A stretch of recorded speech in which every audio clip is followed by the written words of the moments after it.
In this video, I'm going to be talking about the portrait of a wicked, violent man and how to deal with them. And I'm going to be utilizing a movie character as an example to help give you a clearer understanding. Stick around.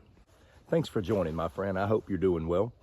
Recently, I did a video talking about various types of dangerous individuals, and I inquired of my audience to put in the comments the type of people they believed were the most dangerous. It was a great video. It had great engagement.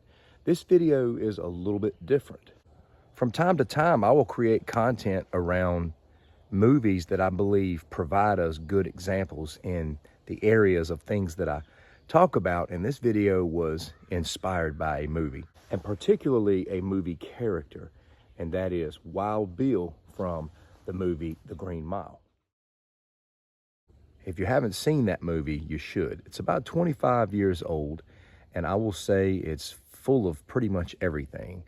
Comedy, drama, emotion, sadness, joy. I've never watched a movie that was filled with so many different things and gave me so many different feelings. But one of the things that stands out the most to me about that film is its villain. Wild Bill is about as depraved as you can get.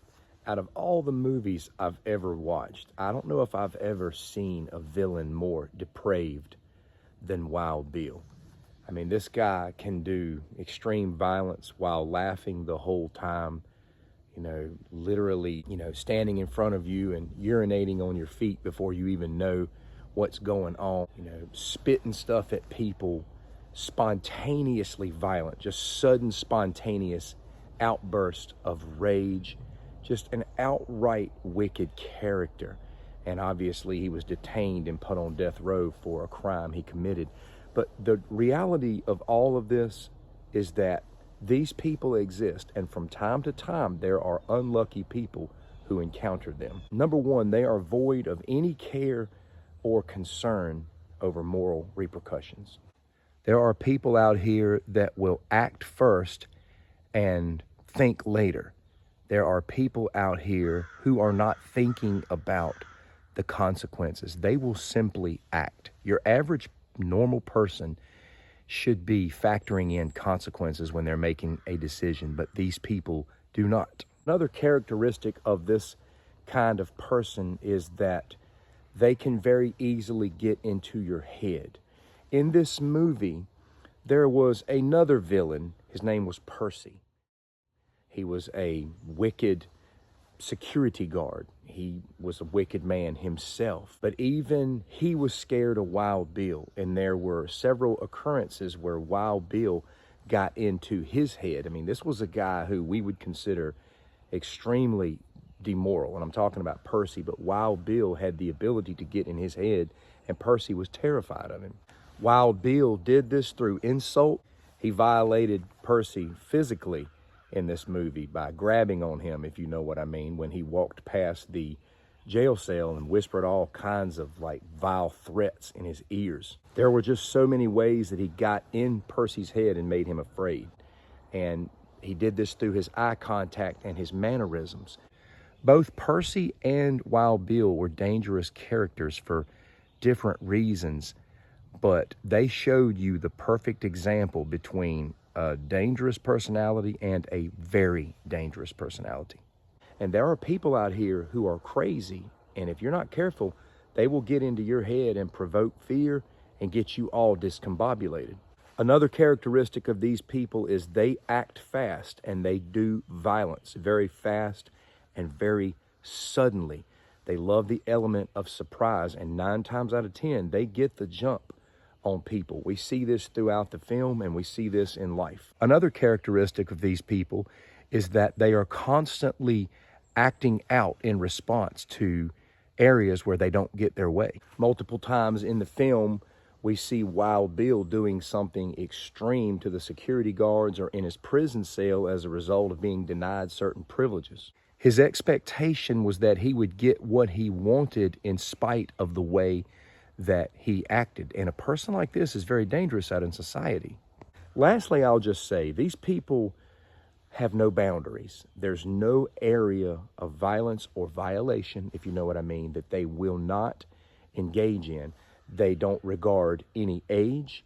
They'll do the same things to a small child as they will an adult. These people don't care. They are wicked and they are out here. And it may be a small chance that we encounter someone like this, but wouldn't you rather understand them and know how to deal with them if you do? The first thing I would say is what I always say. Don't be ignorant about the world and about people. Don't put your head in the sand and pretend that you won't encounter someone like this in your lifetime.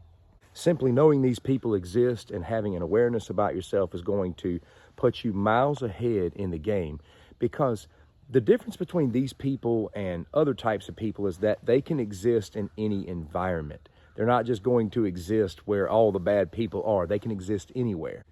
Number two, if you feel like you've encountered this type of extreme personality, do not engage with them verbally. Don't do it. You don't want them to know anything about you, and you don't want to give them anything else to think about. Create space and time any way that you can, and if you feel like there is any further threat, contact the authorities immediately. You don't want to get in a fight with people like this because they're not interested in settling it toe-to-toe like we did on the playground when we were kids. These people will bite your ear off. They'll bite a chunk out of your neck. You don't get into it with people like this. They're crazy. And you have to expect that everybody has this capability. Remember, the only time you should fight in life physically is if that person gave you no other choice. If you're forced to fight somebody like that, you've got to become something that you're not typically. You've got to settle it in your mind beforehand. There's no such thing as a fair fight out here in the world. These people are 100% committed to violence and your destruction. You must be the same in that moment. You must match them.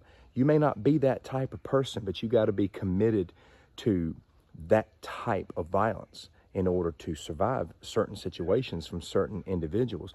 This is not, hey, let's put up your dukes, because a lot of these people aren't wanting to put their dukes up. They're wanting to take you out. There's a scene in the movie where Wild Bill suddenly takes his handcuffs and begins to strangle one of the security guards. And man, he's got a vice grip on this guy.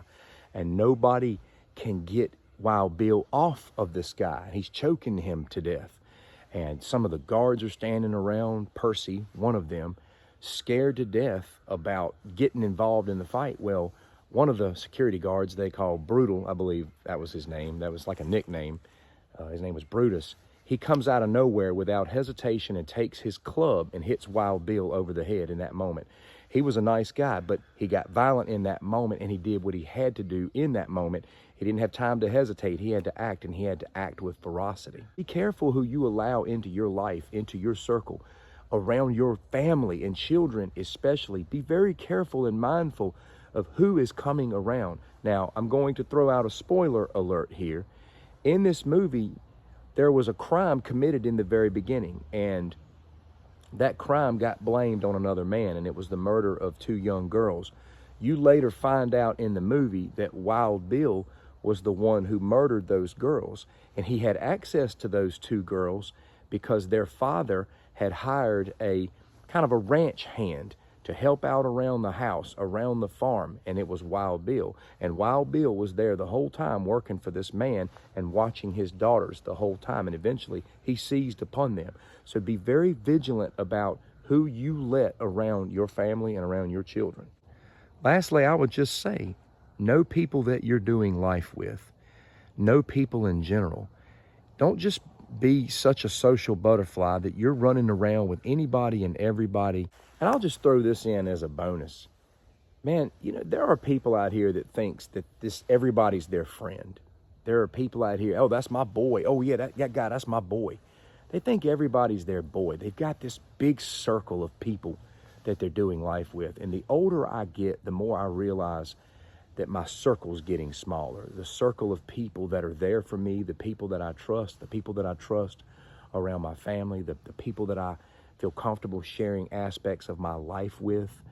You know, that circle's getting smaller and smaller. That doesn't mean I'm not kind to everyone, and that doesn't mean that I'm all closed in and shut off from the world, but I'm talking about my circle and the people that I do life with. Don't ever let anybody tell you that you're some sort of paranoid person because you're taking extra measures to protect your family and to keep them away from the wrong people or people you don't feel right in your gut about. These people that I'm talking about in this video, they're drifters. They drift from place to place. They have no roots. They're extremely scarred and damaged for whatever reason, and they're going around looking to continue that path of destruction. And they will manifest this in many different ways. Back in the 1980s, man, there was a very disturbing movie made called Henry, the Portrait of a Serial Killer. Man, this movie was just about a couple of guys who were out killing just because it's what they wanted to do. They just wanted to kill. That they were just a top apex human predator. No rhyme, no reason, and they're documenting this stuff. And I watched that movie as a kid, and it really had an impact on me at a young age, that there are people that exist in this world that are drifters, who are scarred, who want to continue that path of retribution, and they're looking for their opportunity. And a lot of people come to me and say, Daniel, why do you talk about this stuff? This stuff is rare. This stuff's not going to happen. Maybe it won't, but I'm so much more at peace in knowing that I'm aware of it. And in this video, I wanted to describe to you the portrait of wickedness and some precautions that you can take to stay clear. Thanks for watching. Take care.